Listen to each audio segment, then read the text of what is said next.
in my face there, mate. How you doing? I'm all right. Had a day off yesterday, mate, didn't you? I did, yeah. Any good? Yeah, it's all right. We just went like Christmas shopping and that, and we've been to Falmouth In at the Barnstaple? weekend. Yeah. Just Much a little there? bit of well, not really. No. Just We're sort, going sort of Exeter. got dragged round, but We're going Exeter at the weekend, mate. Spend a few quid. yeah. Worst month of the year for me. Got 3 children's birthdays in December and Christmas. Spenny, they'd Yeah. say. Right, let's crack straight on with this, mate, because it's 5 o'clock. You've got to go home, and so have I. Gotta get home. And we haven't even started the video yet. Nope.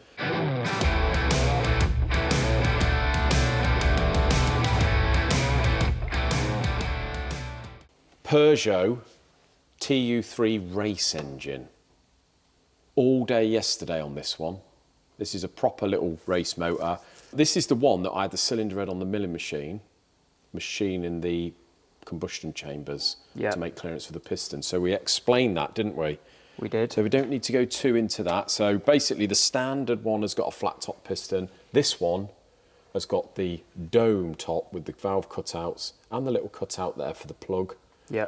And the idea of that is to get the compression ratio up. Only thing is, you have to sculpt out the combustion chamber because the piston doesn't go into it. No, it literally doesn't fit at No, all. but you've got to be careful because you've got to sculpt it all correctly using the right head gasket to get the compression you want, mate.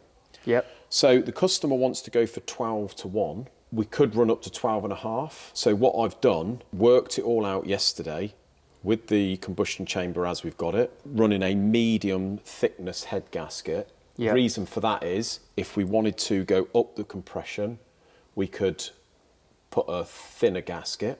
Okay. Yeah, yeah. Or if the engine ever needed the head to come off and it had to be refaced, we could go up a couple of sizes of gasket if need be to keep the compression. Yep. So there's some life in the head. Got options basically. Options, mate. So liners, I'm just about to do the ring gaps. That's the only real thing that I haven't done yet. But I basically built this, I'm about to put this head together, mate, but I spent quite a lot of time yesterday getting the spring heights and the valve heights correct. Oh, right.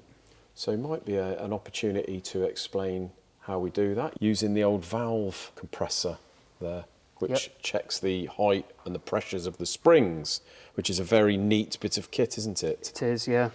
So these springs are a Kent Cams spring, and these are actually marked down in Kent Cams as a Ford. Right, they're not specifically so they're not specifically, for this one, but I suppose they're interchangeable. Yeah. What they give, a lot of spring manufacturers give a seated sort of resting spring height, or they give a pressure, or both. So the seated spring height, so that is off the cam lobe, on this particular spring is 34 millimeters and 90 foot-pound at that height. So this tool here is good for that because we can check the height of the spring. So what we do, wind it all the way down until with our pressure. So this is a pressure sensor here, mate, which we can set into foot-pounds. See that? Pressing it down.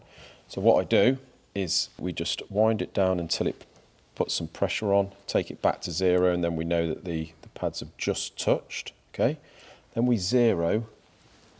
So obviously normally you'd have a spring in there. Yeah, so this is what we do when we're checking the heights. So we wind it right the way back and then put our spring in there. This is obviously a double valve spring. And then what we do is wind it down until it starts to put a particular pressure onto there. And then we wind it back until it goes to 0, and then we know that there is no pressure on there, so we're right at the top of the spring. And you can see at the moment the spring height is 43.77. So we wind that down to 34, which is the spring height, and they give about 90 foot-pounds. So you can see there we've got 93, okay? Right. So if we were aiming for 90, what I'll do is wind that back until it goes to 90, and then you can see the seat will be 34.2. Right. Okay, so that is the height that I've given it. Okay. So what they come with, these springs, the kit comes with aluminium spacers. So you can put up there, you could machine this spacer if the spring needed to be opened out. Right. But actually, to get our correct measurement, we needed more. We needed this alley spacer to be higher. So I've actually got some steel shims, which are original spring bases off this head. Ah, right. Okay. And they come at 1 mil thick. Yeah. So I've got a couple of those under there, mate, and that's exactly right. And then I've got some shims here which are just under 0.5 mil thick, so we can space it up to get the right pressures. Perfect. So those two are done. Obviously, this is all after you've got the valve heights correct. Yeah. Okay, And so you need those all the same on both inlet and exhaust. You were saying earlier about you were also checking where they bind. So you can also check that. So if we wind this spring all the way down, they are giving on this particular spring 20 mil binding height. So you know, like, you're not going to go too far, basically. yeah, that is bottom right out there, mate. And you can see it's 20 mil. We've got 20 mil left. So if we take the 34 or the 20 from the 34 that it's a seated height, it means we've got 14 mil of travel on that spring before it binds. Right. So if we've got a 12 mil valve lift, which we have on this particular cam, then we know that we've got 2 mil at the bottom of that, Where it isn't at going the to top of the lobe. It's not going to be Not gonna binding, be basically. So that's perfect, really, mate. Yeah. And then what I also do is check right down the bottom, check what your pressures are at the top of the lobe. So we're going to be, so if we go back to 22, which is the full lift on the cam, so that would be how much the spring is compressed under full lift. So that's your seated height plus the lift, basically. Yeah, that's it. We have got 230 foot-pound on that spring. Yep. Whereas an original spring at full lift, if we were running that cam, that's got about 140. Oh, so right. it's about 90 foot-pound less than that tougher spring, mate. Yep. So it's a very handy bit of kit, that. These are double valve springs as well, aren't they? Yeah, these are double, yeah. So it's a good contraption there to save a lot on the Cosworths. Even with the standard springs, we can test all the springs and see at full lift on each spring what poundage it's given. Yeah. And you tell you whether you've got a dodgy spring or not. Yep. Good bit of kit, eh? It is, yeah. So basically, yeah, we've got it all set 12 to 1. Now what I'm doing is I'm rebuilding the rocker shaft. So a couple of tricks with these Peugeots.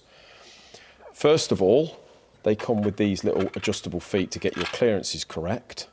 And these are M6x1, and they are the solid type where they ain't very good, mate, even at standard, really. But the more lift you've got, what it does is sits on the end of the valve, like so.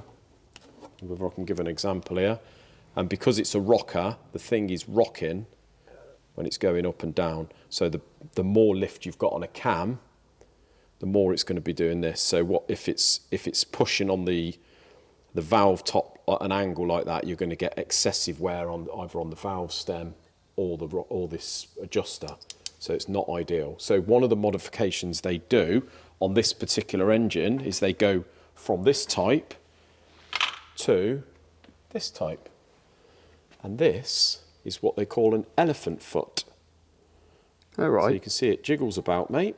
This is an M8x1. So it means drilling and tapping these rockers out for these. I've ordered some M8x1 lock nuts, correct lock nuts for these. But the advantage is with these, mate, these are actually off a Porsche, an old Porsche. Or some of the old Volkswagens use this type. Yeah. And what that means, look, it's that elephant foot sits flat on there and allows for any movement of the rocker when it's going up and down, and that foot stays flat on top of the valve, so it even pressure, no wear. Wear in it. So yeah, very handy, mate. Yeah. So with the lock nuts and these here, to convert this is about 100 quid in parts. It's not too bad, really. And then your time. So the next thing, I'm obviously stripped this rocker shaft down and I'm rebuilding it so it's good for high revs, high lift, etc. So what I'm doing is cleaning it all up. This particular rocker shaft actually sits on top of the cylinder head. The cam runs through the middle, and the head bolts bolt this down flat to the head. Oh, right. And then you've actually got dowels underneath which locate it into the head. So what I'm doing, mate, standard, they come like a bit like the crossflows.